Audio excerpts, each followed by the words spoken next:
So delighted to be joined here by Connan the Barbarian Murray. Connan, you got the win. How would you assess your performance overall tonight?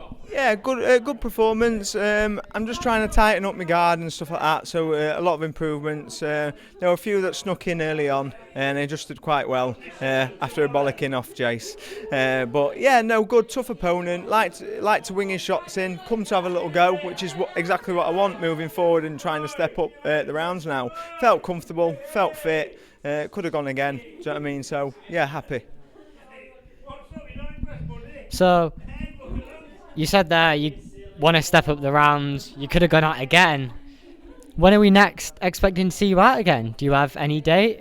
So there's been a few things played about, and it's not really been singing to my tune and where I want to be in my career. So unfortunately, I've had to pass on a few opportunities that I'd have loved to have been on. But it's just I don't want to be doing 6-rounders anymore. I'm on. That's my 12th fight, 11-1. Winning convincingly. A little hiccup that I still thought I did enough to win. So I'm ready to move forward now with some tough fights, 10-rounders, area titles, English title eliminators, anything really.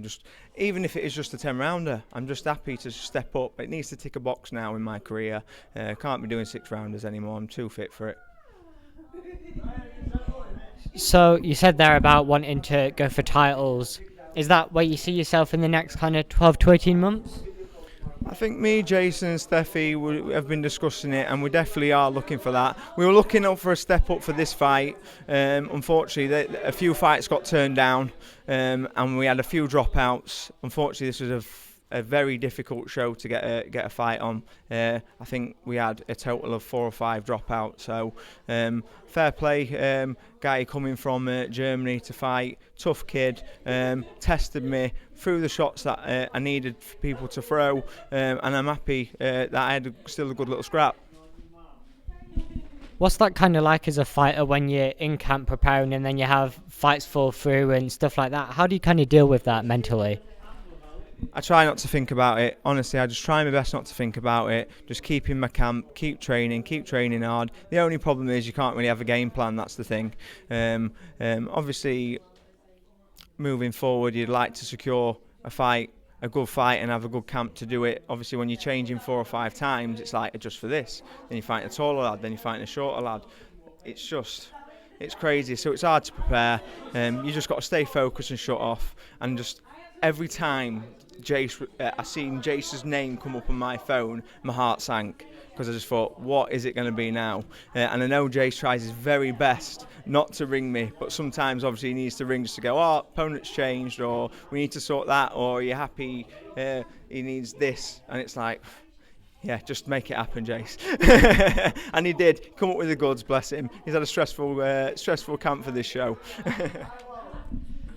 So you are, really kind of progressing in your career now. You said obviously you want to step up to those 10-rounders. Do you still learn things though from these 6-round fights? Look, a lot of these lads, I must say I've had the most experienced lads being in the ring with. I fought all the top people, the top journeymen, the tough lads, experienced. Some of them have had careers before it and stuff like that. So I have learnt a lot coming with opponents. A lot of people trying to have a go, trying to take my head off, coming in a little bit heavier. It's good. No, I've had some good tests, some very experienced lads, and I can't take anything away from them. I can see there on your shorts that you have some quite major sponsors. How important have those guys been in helping your professional career flourish? Honestly and truthful, I wouldn't have been able to fight tonight if I didn't have my sponsors. I would not have been able to fight tonight, and that is the absolute truth. Opponent wanted a lot of money. We had to pay for flights, everything to get someone down, all last minute. They weren't the fight. There was not a fight without my sponsors, so that's how important they are, honestly. I just fought because I wanted to fight this fight. There were no financial benefits in this one, it was just fighting. So there is some major fights coming up at the gym for quite a few people there. Obviously Josh Padley out April 19th, and then you have a huge card on May 23rd. What are you expecting from Josh Padley, and then Jimmy Joe Flynn and Terry Harper? I'm expecting the best from them all. Honestly, they train like absolute demons. They're all constantly in the gym. They're all working hard. They're all sharp as a knife already, and they're quite far out of a camp. You'd say they're a camp out, aren't they? Really, they're all unbelievable. Great to be working around them. I'm inspired by them to see them fight for titles, world champions. What more can you ask for in a gym? Honestly, every time you go in, you're surrounded by champions. It's unbelievable. So someone that should have been fighting on this card is your stablemate Ellie Hallwell. She will be fighting on the May 23rd card, fighting an opponent, a very good opponent in Stevie Levy. Is it kind of nice to see someone that is at a similar point and aspect in your career, kind of getting those opportunities and hoping that one day that they will come for you? Yeah, absolutely. Listen, I've got a lot of time for Ellie. She's my friend as well, and she's also my strength and conditioning client. So it's a bit of a connection with obviously with its performance. So I've got an eye on the fight, and obviously I'll have an involvement in the fight. So it's exciting to see her do well off. Especially when she's developing off my strength and conditioning work. It's the same stuff that I do myself, so it's good to see people getting to that point of similar work that the work that I provide. So I did get to catch up with one of your fans outside, a certain Mason Yarrow. He is, I believe, fighting in May in an MMA show. He said that he goes to all your fights, you go to all his fights. How excited are you to watch him in his upcoming fight? I believe it's at the Doncaster Dome. Yeah, I'm super excited to watch Mason. Mason's a friend, again a client, a training partner. Me and Mason probably see each other more than we see our other halves, honestly. So we do two.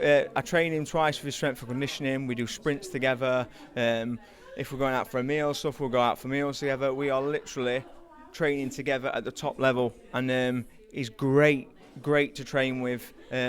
He keeps me on my toes, honestly. Some of them sprint sessions, he's like a whippet, and I'm trying to keep up with him. I'm getting old now. But no, he's an absolute beast. I'm so excited to see his career flourish. He's definitely one to watch, and being deadly serious with that. He's a champion in the making, 100%. And he's fighting, what has he been doing it for 2 years now, and he's fighting the number one in his weight division, number one ranked in his weight division in the country, and he's a stud. He's an absolute stud, and he'll show you how good he is on that show at the Dome. Connan, thanks so much for your time.